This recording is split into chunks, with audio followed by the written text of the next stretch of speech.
আসসালামু আলাইকুম রহমতুল্লাহ। প্রিয় ভিউয়ার্স, আপনারা দেখতে পাচ্ছেন একটি সুন্দর রাস্তার দৃশ্য। উপরে নীল আকাশ, দুপাশে ঘন বন, মাঝখান দিয়ে বয়ে গেছে আমাদের সুন্দর রাস্তা।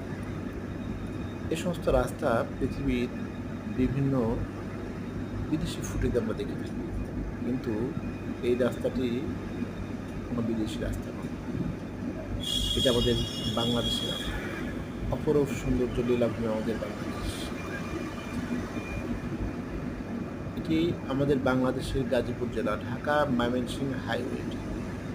দুপাশে ভাওয়াল জাতীয় উদ্যান। এরকম ভিডিও আমরা আরও 2-3টা আপলোড করব। আমরা বাংলাদেশের সকল সৌন্দর্যের রাস্তাগুলো, সকল সৌন্দর্য জায়গাগুলো, ঐতিহ্যবাহী জায়গাগুলো আমরা তুলে ধরবো আমাদের ইউটিউব চ্যানেলে। আপনার জানা থাকলে আপনি আমাদের কমেন্ট বক্সে ইমেল আইডিতে আমরা পাবলিশ